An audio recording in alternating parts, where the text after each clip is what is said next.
Hello, everyone, and welcome back. So, are you worn out with the MCU? Are you tired of Disney's Star Wars? Well, it looks like Disney is going to be changing how it does business in the coming year, with a reduction in the amount of content they're putting out in 2023. This comes from a website, thedirect.com. And I'm just going to go ahead and dive into this here. So, the Walt Disney Company's 2022 annual report suggests that the company is planning to reduce their 2023 movie and TV output. In the wake of Bob Chapek's dramatic exit from the company just over a week ago and the subsequent return of Robert Iger as CEO, it appears Disney is looking to make significant changes in the realm of its content output. In the Q3 2022 earnings report, it was revealed that $1.061 billion were lost by their direct-to-consumer segment. This portion of the business deals with Hulu, ESPN Plus, and of course, Disney Plus, which houses the likes of Pixar, Marvel, and Star Wars. The Disney company noted that this was in part due to higher loss at Disney Plus. These operational losses come despite the number of subscribers to Disney Plus surpassing 164 million worldwide at the start of October this year. It also comes despite the release of highly anticipated projects from heavyweight franchises such as Marvel and Star Wars. And because of all this, it looks like the studio's 2023 will be a little thinner. And this really just says it all right here. Disney to decrease content for Disney Plus in 2023.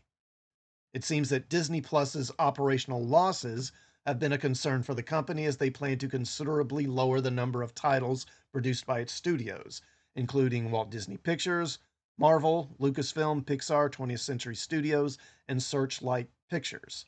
Now, in its 2021 annual report, the company announced that in 2022 they would be producing approximately 50 titles.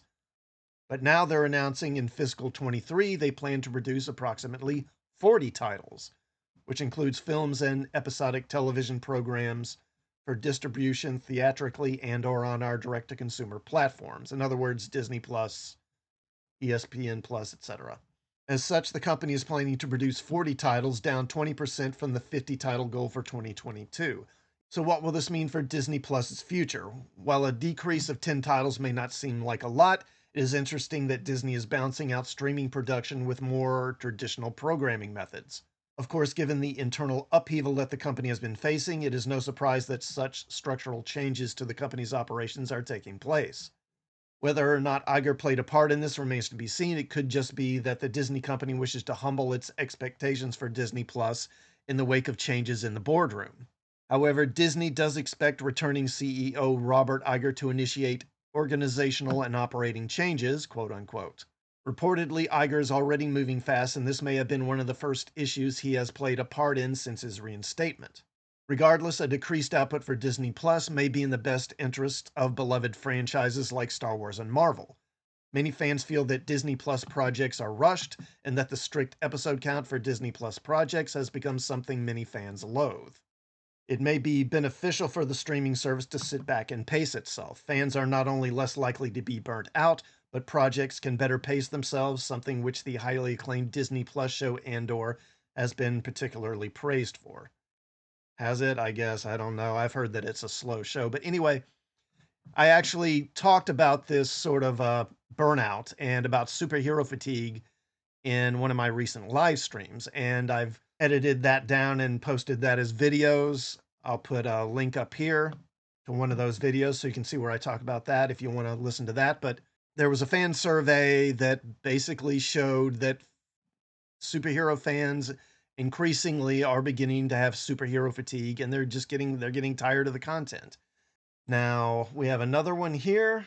This is from the website Cosmic Circus. Earlier this week, Deadline reported that Disney would face some restructuring in the coming months. These reports come just a short time after the reinstatement of former Disney CEO Bob Iger.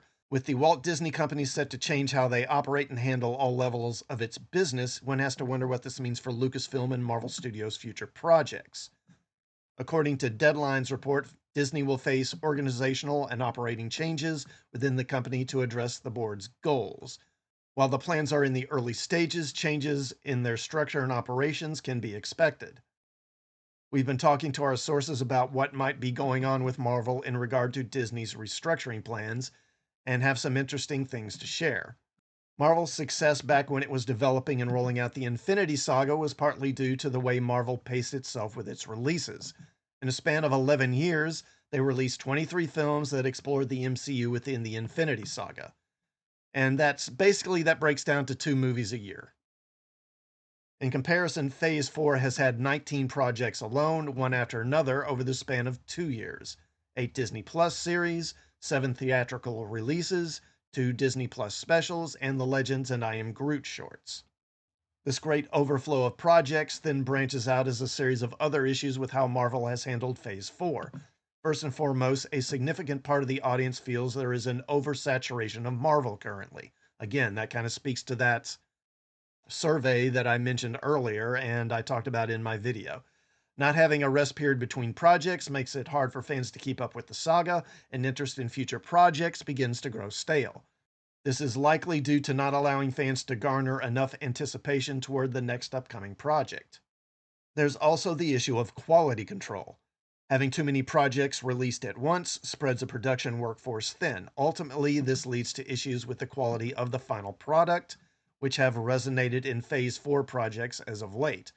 There have been issues with editing and pacing, incongruencies with scripts and stories, and problems with the visual effects of several projects.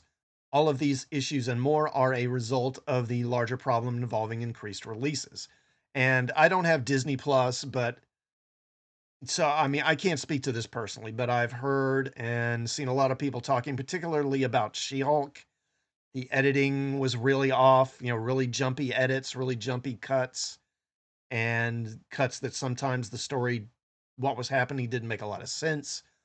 And the CGI and the mocap on She-Hulk wasn't very good, and some other things. We have received word from our sources that Marvel Studios is currently reevaluating its release lineup for phases 5 and 6. As Phase 4 comes to a close, we've been informed of internal negative feedback about how Phase 4 was handled regarding product distribution and quality. This has led to fear that phases 5 and 6 are headed in the same direction as Phase 4. Therefore, as a preventative measure to ensure quality control, Marvel and Disney are now re-evaluating future releases. Moving forward, they are interested in pushing a quality over quantity approach to these phases as a way to address the issues some audiences have had with Phase 4. One possible move by Disney would be to develop a sort of creative oversight on Marvel Studios' future releases as a way of establishing more quality control moving forward. We've also heard that the idea of special presentations has gained more traction as a distribution method for more potential projects moving forward. And special presentations, that's mainly, I think, the Werewolf by Night and the Guardians of the Galaxy holiday special. Those are both special presentations. So basically just a movie that they put out on streaming, I guess, instead of putting it in theaters. From what we're being told, projects already in post-production are still set for release, and the main focus of the reevaluation will be on projects still in the pre-production stage. We've also been told by sources to expect shifts in release schedules for some projects, changes in media formats for others, and in the most extreme and unlikely of cases, a postponement or outright cancellation of a project that would not be suited towards the overall story of the multiverse saga. Whatever that means. We may know more regarding the status of Marvel Studios' future projects in the coming months. We'll update you as soon as more information becomes available. So, I think what you have here at work is a couple of different things. As I said, I talked about superhero fatigue on a recent live stream, and that's available here on the channel. In addition, I think that a lot of content was delayed due to the pandemic and the lockdowns. And as a result, they had a lot of content sitting, waiting to be released, and a lot of it just got pushed out in a short span of time.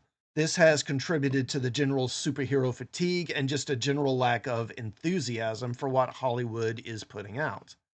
Black Adam didn't do very well. Black Panther isn't going to make the kind of money that the first one made. Strange World was a total flop. Avatar 2 is up next, but is anyone really excited for that? I haven't noticed much in the way of any online buzz or people talking about how much they're looking forward to it. Have any of you? Let me know in the comments if you have, or whether you're looking forward to it yourself or not. As the article noted, this led to $1 billion loss for Disney this year. And it's forcing them into the position where they have to start cutting back on stuff. Maybe this is purely for the purpose of improving quality, or maybe not. I mean, I'm sure that's part of it. Another thing to consider here is how are we defining quality? The article seems to focus on the visual effects and consistency across their various titles. They don't really mention what, in my opinion, are the real problems. And that is the awful writing, the hack directors, and the ideological agenda that they keep pushing with their content. And I would point out that Bob Iger, after returning as Disney's CEO, has affirmed that the studio will not stop producing woke content or content that is basically pushing an ideological agenda. Now, to me, more than anything, it's really the endless stream of crap they're putting out that really leaves me cold and wishing they would just stop. But if they don't change the writers or the messaging, I don't think any of this other stuff really makes that much of a difference. Now, do you agree or disagree? Let me know in the comments. Please like, share, and subscribe before you leave, and hit the bell for notifications. And I will see you all next time. Thanks for watching.